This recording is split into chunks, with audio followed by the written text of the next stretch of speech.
ইসকনের নিষিদ্ধ কামনা করছি এবং প্রশাসনের কাছে জোর দাবি জানাচ্ছি অতি অনতিবিলম্বে ইসকনকে নিষিদ্ধ করতে হবে। আমরা কি স্লোগান ধরবো? ইসকন তুই ধর্ষক, প্রশাসন দর্শক। সবাই একসাথে গলা দেবে, ইসকন তুই ধর্ষক, প্রশাসন দর্শক। ইসকন তুই ধর্ষক, প্রশাসন দর্শক। প্রশাসন দর্শক, ইসকন তুই ধর্ষক।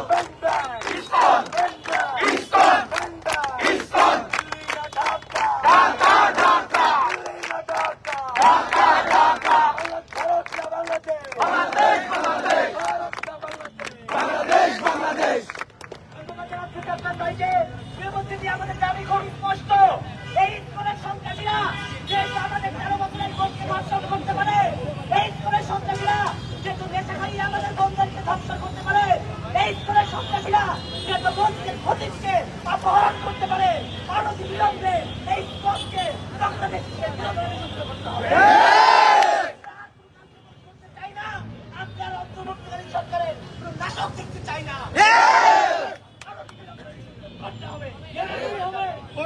এই মুহূর্তে বক্তব্য গ্রহণ করছি ঢাকা বিশ্ববিদ্যালয়ের শিক্ষার্থী রিয়াজুল ইসলাম জুবাকে।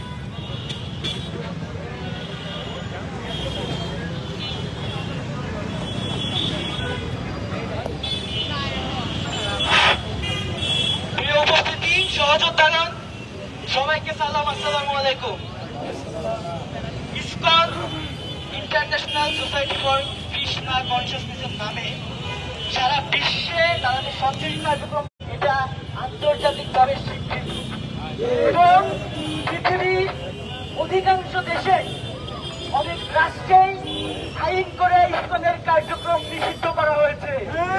বাংলাদেশে কেন নয়? ইউরোপের অনেক দেশও ইসকনের কার্যক্রম নিষিদ্ধ কার্যক্রম আপনারা প্রত্যাখ্যান করেছে। আমাদের আলিফ ভাইয়ের হত্যাকাণ্ডের বিচার কি আপনারা পেয়েছেন? আমাদের আলিফ ভাইয়ের হত্যাকাণ্ডের বিচার কি আপনারা পেয়েছেন?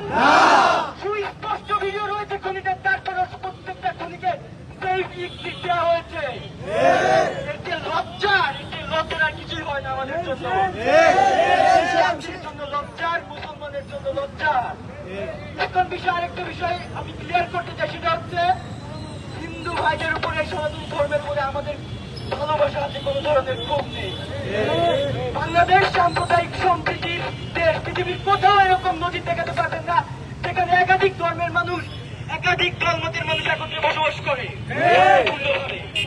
সেরকম একটা দেশে ইসকন তাদের সামাজিক কার্যক্রমের দেশে হত্যাযোগ্য, গুম, খুন, ধর্ষণের এমন কোন জঘন্য কাজ নাই যারা প্রকাশ্যই করে না। গোপনে করলে তো আমরা একটা কথা থাকি, তারা এই সাহস পায় কোথা থেকে? এগুলো স্পষ্ট। এই জাতি জানেন, এই ইসকনের ফান্ড আসে ভারতীয় হাই কমিশন থেকে। বাংলাদেশের মাটিতে প্রথমত ইসকন বন্ধ করতে হলে আমাদের ভারতীয় হাই কমিশনের বিরুদ্ধে অবস্থান নিতে হবে। তাদেরকে প্রয়োজনে তাদের যে রাষ্ট্রদূত তাকে বদলাতে হবে, তাদের আচরণ পরিবর্তন করতে হবে।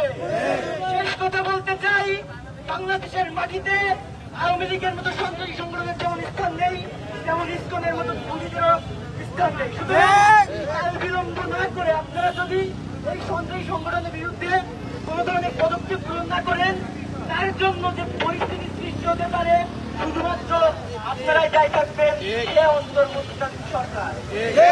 আমার বক্তব্য শেষ করছি। ইনকিলাব জিন্দাবাদ, আজাদি জিন্দাবাদ। আমরা খুব সংক্ষেপে